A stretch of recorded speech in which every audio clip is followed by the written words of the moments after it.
तो जिस टॉपिक को हम कवर करने वाले हैं उस टॉपिक का नाम है इंट्रोडक्शन टू कोर जावा।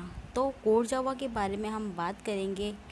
तो कोर जावा क्या होती है, किसने इसको डेवलप किया। माइंड में बहुत सारे क्वेश्चंस आते हैं। सिंपल सी बात है, नॉर्मल सी बात है।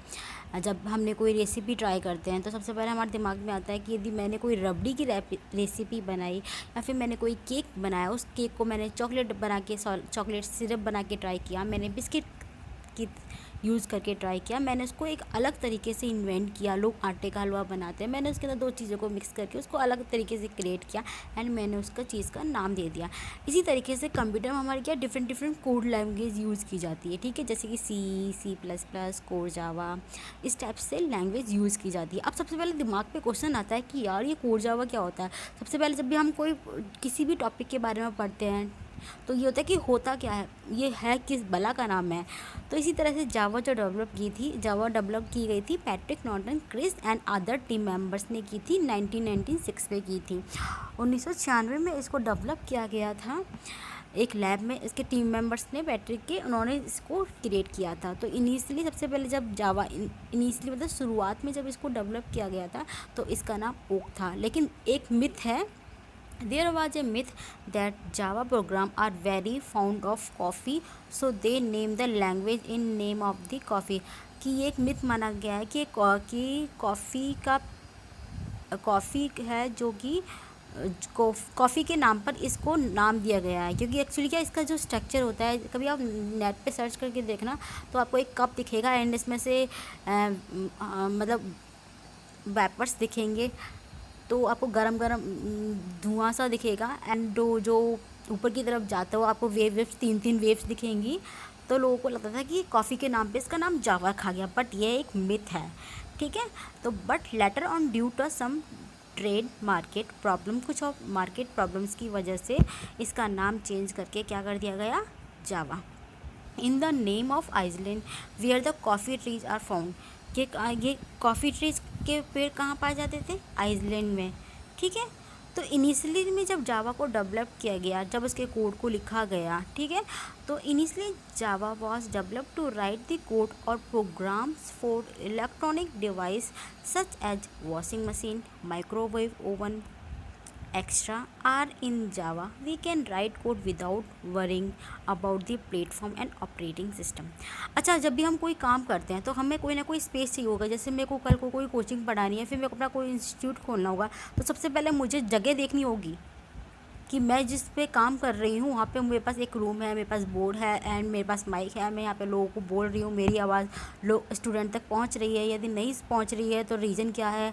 तो मैं इस सब चीज़ों को लिए मैं इस चीज़ के लिए रेडी हूँ कि पहले मैं जब भी मैं अपना कोई क्रिएट करती हूँ अपना कोचिंग इंस्टीट्यूट, तो मेरे को ये चीज़ें इंस्ट्रूमेंट चाहिए होंगे एंड उसके बाद मैं इसको आगे कंटिन्यू करूँगी। तो इसी तरीके से जब हम लोग कोड करते हैं तो किस प्लेटफॉर्म पे काम कर रहे हैं, ठीक है। जैसे जब हम सी लैंग्वेज करते हैं तो हम टर्बो सी पे क्रिएट कर लेते हैं, ठीक है।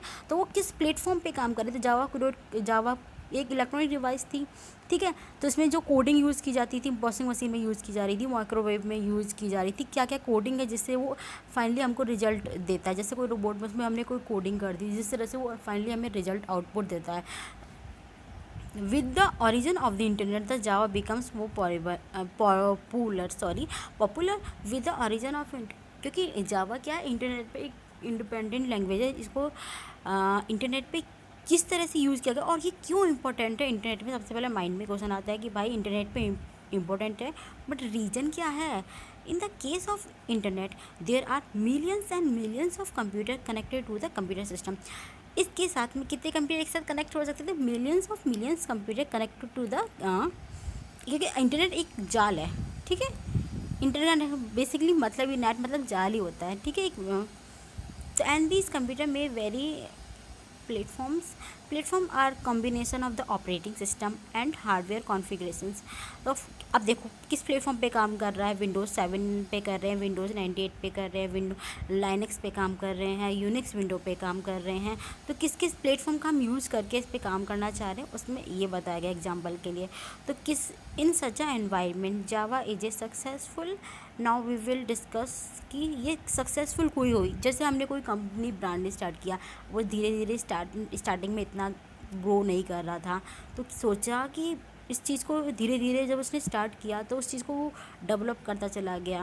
पहले नॉर्मल से मोबाइल फ़ोन आते, डब्बा टाइप के फ़ोन आते थे, ठीक है। फिर उसके बाद वो अच्छे क्वांटिटी के आने लग गए। फिर उसके बाद में आपके पास में टच स्क्रीन मोबाइल आने लगे। टच स्क्रीन मोबाइल की में भी बहुत अच्छे फ़ोन्स आने लग गए हैं। तो इसी तरह से चीज़ों को डेवलप करते गए। तो ये चीज़ें लाइफ में जिस तरह से सक्सेसफुल कर रही थी, इसी तरह से जब हम कोई लैंग्वेज क्रिएट करते हैं तो हमने बहुत सारे प्रोग्राम कोड किए, कहीं किसी फंक्शन में हमने इसको यूज़ ले लिया, ठीक है। जैसे वॉशिंग मशीन बनाई तो उसमें मैंने कोडिंग कर दिया। फिर मैंने कोई एक ऑपरेटिंग सिस्टम पे वर्क करी और मैंने एक ऐसा सॉफ्टवेयर तैयार किया, तो उसके मैंने किस तरह से उसको सॉफ्टवेयर को तैयार किया, उसका क्या रिजल्ट रहा है, तो किस तरह से वो सक्सेसफुल रहा उसके बारे में देखते हैं, ठीक है। तो जावा किस तरह से सक्सेसफुल रही उसके बारे में एक बार बढ़ते हैं। In the case of C and C++, the source code or actual program will get converted into the object code, and object code is the machine code and it is different for different platform।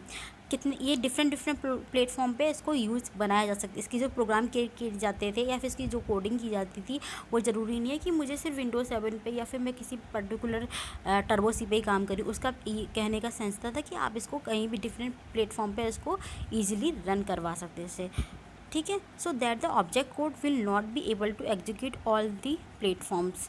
तो here the Java language ऐसी आई थी कि जो इस तरह से इसको क्रिएट किया गया था कि इन the case of Java the source code is not converted into the object code. Source code जो होता था उसको ऑब्जेक्ट कोड में कन्वर्ट नहीं किया गया, and it is the converted into the byte code.